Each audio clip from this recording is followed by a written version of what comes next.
లోక్సభలో ప్రతిపక్ష నేత Congress MP Rahul Gandhi BJP RSS లపై తీవ్ర స్థాయిలో విరుచుకుపడ్డారు. ఓట్ చోర్ గద్దీ చోర్ పేరుతో ఢిల్లీ రామ్లీలా మైదానంలో కాంగ్రెస్ పార్టీ మహా ర్యాలీ నిర్వహించింది. ఈ ర్యాలీలో భాగంగా ఏఐసీసీ అగ్రనేతలు సోనియా గాంధీ, మల్లికార్జున ఖర్గే, రాహుల్ గాంధీ, ప్రియాంక గాంధీతో పాటు కాంగ్రెస్ పార్టీ పాలిత రాష్ట్రాల సీఎంలు, పార్టీ ఎంపీలు, ముఖ్య నేతలు, కాంగ్రెస్ కార్యకర్తలు హాజరయ్యారు. ఈ సందర్భంగా మల్లికార్జున ఖర్గే, రాహుల్ గాంధీ, ప్రియాంక గాంధీతో పాటు సీఎం రేవంత్ రెడ్డి తీవ్ర విమర్శలు చేశారు.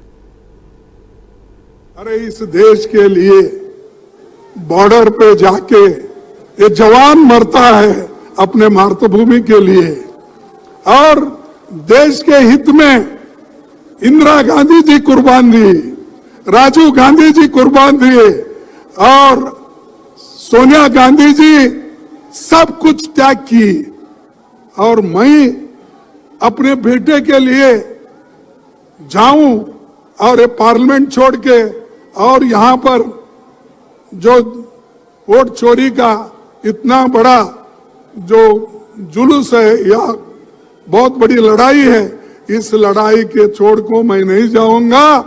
जैसा कि सरहद पे जवान लड़ता है, जैसा कि हमारे सोनिया गांधी जी लड़े हैं, जैसा कि हमारे राहुल गांधी पैदल चल रहे हैं।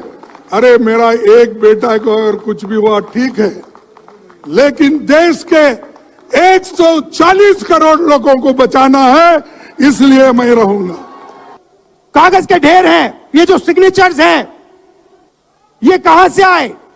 ये देश की जनता से आए। देश के कोने कोने में नारा चला है, वोट चोर, वोट चोर। तो ये देश की सच्चाई है। ये 6 साल का बच्चा, 90 साल का बुजुर्ग, ये सब जानते हैं कि नरेंद्र मोदी, अमित शाह वोट चोरी करके चुनाव जीतते हैं।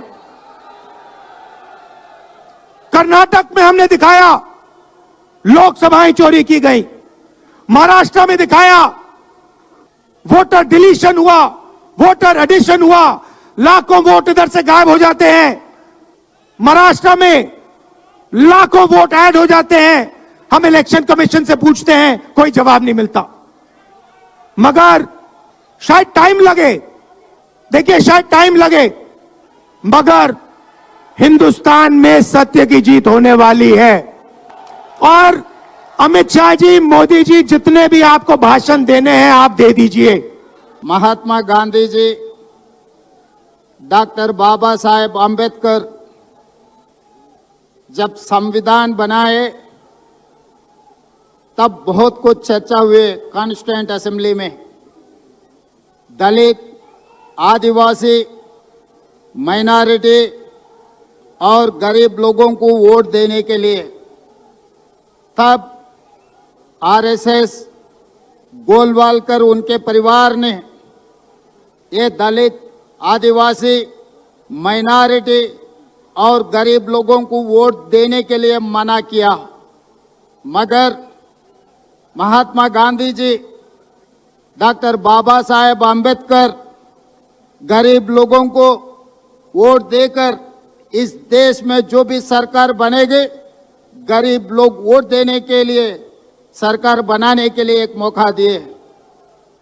ये वोट क्या है, इसकी कीमत क्या है हमारे जीवन में, इसको समझना बहुत जरूरी है।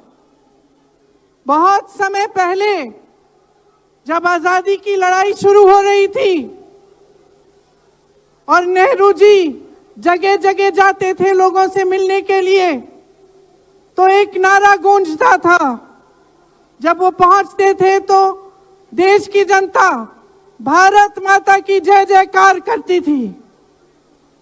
उस समय नेहरू जी ने इस बात का उल्लेख किया कि भारत माता क्या है। उन्होंने कहा कि भारत की प्राकृतिक संपत्ति, भारत की नदियां, भारत के पहाड़, भारत के खेत तो भारत माता है ही, लेकिन भारत की जनता, भारत का एक एक बेटा, एक एक बेटी जो इस धरती का पुत्र है, जो इस धरती की पुत्री है, वे सब भारत माता के अंश हैं।